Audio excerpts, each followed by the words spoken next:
So for those of you who don't know me, I'm Tom O'Sullivan and I'm the CEO of Realestate.com.kh, which is Cambodia's leading real estate portal. To give you a bit of background on who we are first. So we're a real estate portal in Cambodia and we work with some of the leading real estate portals in the region, including Property Guru across all their markets, Singapore and Malaysia being the main ones. They're also in Thailand, Vietnam and Indonesia. We also work with our partners Juwai.com in China, which are the leading international property portals. So what they do is they market properties outside of China into the Chinese market.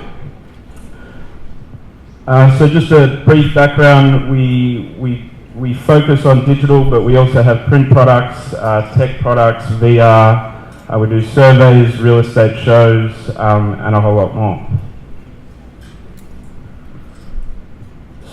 So we, what has gone?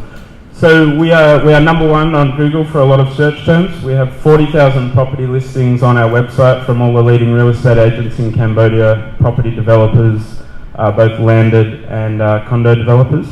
We have 29,000 people on our email database and over 100,000 people on our social media channels. We're attracting over 1 million visitors a year and they're visiting on average 3 page views per user. So just to put the presentation in a bit of context and to identify where our traffic comes from. So 55% of our traffic comes from within Cambodia, and that would be made up of local Cambodians. We do have our website in Khmer, and the balance would be made up of expats and a lot of people in the room today. We do have 45% of our traffic from overseas. The Chinese number of 2% is not identified through Google because it's not available in China, but that's assessed based on the inquiries on our website. So I didn't think I could do a presentation on the thoughts of and research of Sihanoukville without having a brief look at the Phnom Penh market. And I looked at it and I know I could have put up a lot of reports, research reports from Knight Frank, CBRE and V-Trust, but that sort of research we've all seen, and that's not our own data. So just a brief look at what we have on our website. So we do have 75 condo projects on our website at the moment that we're marketing for. It's obviously widely reported that there is growing fears of oversupply in the Phnom Penh property market, and multiple reports are reporting 30 to 40,000 condos coming online in the next few years. So, to be honest, I was a little bit at a loss of where the property market was myself up until the end of last year, because there's no sort of public data, right? So, honestly speaking, the best people for me, the people that understand the market the best are the real estate agents that are actually recording sales and analysing their own data. But what we decided to do was run a consumer sentiment survey. So what do the possible buyers in the market, what are their thoughts on the property market? So remarkably, we surveyed 5,000 people, which we were expecting to get about 1,000 people. So, I mean, initially that tells us people are interested in the Cambodian property market as a whole. And surprisingly, 73% of people did intend to buy in the next 12 months. And then I looked at the data and I thought, how can we publish that? No one believes that, right? But then I considered the market as a whole. You have condos, high-end condos, low-end condos, properties in a bore, shop houses, land, plot land. So that considers the whole market. Then it became more of a reality when I looked at the affordability of the people that we surveyed, and the majority said they are interested in buying property, but their average budget would be about 50,000, which is 42% of the people that filled out the survey. Now, more interesting and more relevant for this presentation is that, of course, Phnom Penh is still the most popular, but I thought it was quite remarkable that Sihanoukville was 20% and the second most popular location for investment. And definitely if I narrowed that down to the people that filled out the survey from overseas, that number was actually a little bit higher.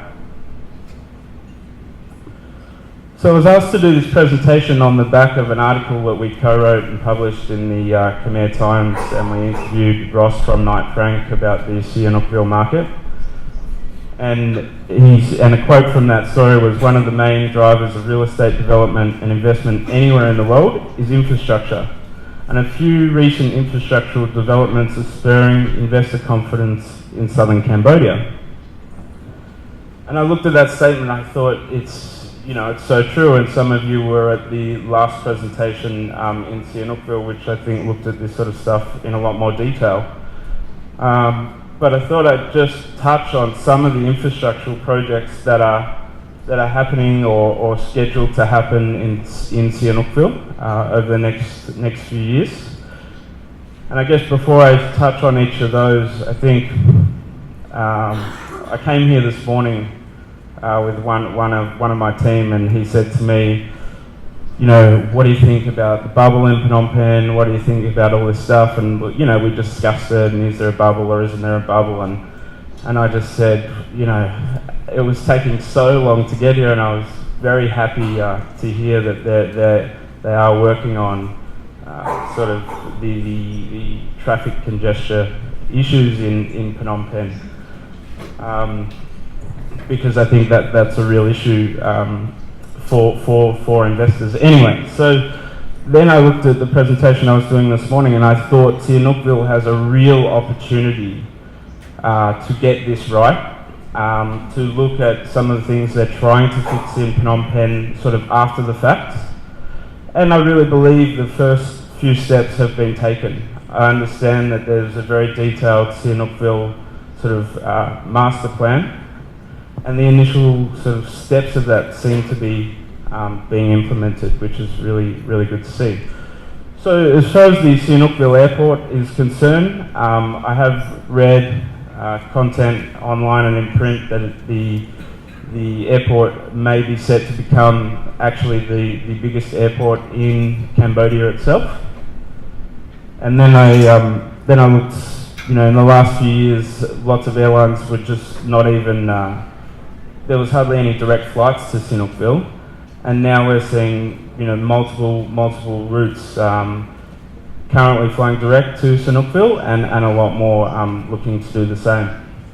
And we see international brands sort of reacting to this already in Six Senses, Accor Hotels, which we'll touch on a little bit later, and Hard Rock Cafe, and a lot more. Obviously, we need to touch on the highways and the rail. This not only aids travellers, but it also connects the special economic zones between Phnom Penh and Sihanoukville itself. It probably helps pull some of the companies towards Sihanoukville and making the Sihanoukville special economic zone the first choice. And then we look at the roads. I mean, there's even a highway scheduled to run between Sihanoukville, Kep and Kampot. So they look to be continuously developing the infrastructure in terms of road and rail. So deeper and more ports, so passenger ports, making the current port deeper and possibly more ports. Continue to pull industrials from Phnom Penh towards the coast. The current special economic zone employs more than 10,000 Cambodians, and the Sihanoukville special economic zone is situated on the One Belt One Road path. I actually thought it was pretty important for me to add a slide in about the One Belt One Road, but then honestly I also found it quite confusing, and I'm probably not the most schooled person on that initiative to go deep into it. But what it is connecting east and west and making sure that trade is easier. It's a collection of roads, rail, and sort of shipping lines to make trade easier and make business a lot faster and trade a lot faster. So we've already seen as part of the sort of master plan, protectionist policies in place, and we understand that it's hard for some business right now, but I think it's very important for the future of Sihanoukville, for everyone involved to sort of protect the natural wonders and why Sihanoukville beaches are so beautiful. So a brief look at current development in Sihanoukville already. Developments that we know of, or that I know of already, to Seaview, Blue Bay, Royal Bayview, the Scarlet, Blue Sky Tower and Sunshine Bay are all developments that are taking advantage of this already. In Ream, we understand that there's up to 15 agreements for land that have already been signed, and the image on the right-hand side for you guys is just circling where Ream actually is. Hospitality, which Christoph sort of touched on before and went into more detail in his last presentation in Sihanoukville, but I think it's fantastic for Sihanoukville that brand name hotels are actually entering that market, and some are even bypassing Phnom Penh itself. Novotel being one, which is actually where I worked when I was a student. Marriott Hotel, Alila, Six Senses, Ibis and Grand Mercure. So I believe Ibis, Novotel and Grand Mercure, they're all Accor branded hotels, which really gives tourists confidence in travelling to destinations like this, but also developers and investors confidence in investing in such a market. And then we see multiple casino licenses being granted already.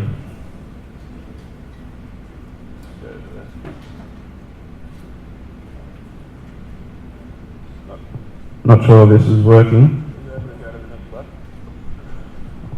So then I looked back at our traffic and tried to make sense of it all and the push to Sihanoukville. And what this says is that the top green line is our traffic over the last year on our website, Realestate.com.kh. So about this time last year, if we had about 70,000, or a bit less than that, so say we had 40 to 50,000 people on our website every month, and that's grown to about 80,000 per month as it stands today. And the red line is actually searches on our website related to Sihanoukville. So this time a year ago, it was about 10% of our total traffic, and now the same time this year has actually increased to 25% of our total traffic. So it's been a 15% rise on our website for investors and people interested in the Sihanoukville property market. So it's a clear indication that people are looking at Sihanoukville as a possible investment destination. And one more sort of interesting thing that I realised when I was preparing for this presentation was that we get more land inquiries in Sihanoukville than any other city or province in Cambodia. So what that says to us and our team when we're analysing this sort of data, that developers are very much so looking at moving into the Sihanoukville market. So then I looked at who are the major investors. I mean, the easiest thing for us is to look at our site traffic, obviously. The Ministry of Tourism published fantastic data on who's flying into Cambodia. And then we think, it makes sense, right, with the brand name hotels going into Sihanoukville, the casino licenses being granted, that one of the major investor pools is China. Obviously that's reflective in the flights coming out of China direct to Sihanoukville. And then I looked at reading an article the other day from Juai.com, which is our partner in China, and they published an article to say that 57% of Chinese consumers plan to purchase properties in the countries in which they are travelling. And Chinese tourism is continuing to grow across Cambodia and definitely into Sihanoukville. And thank you very much. That's it for my presentation.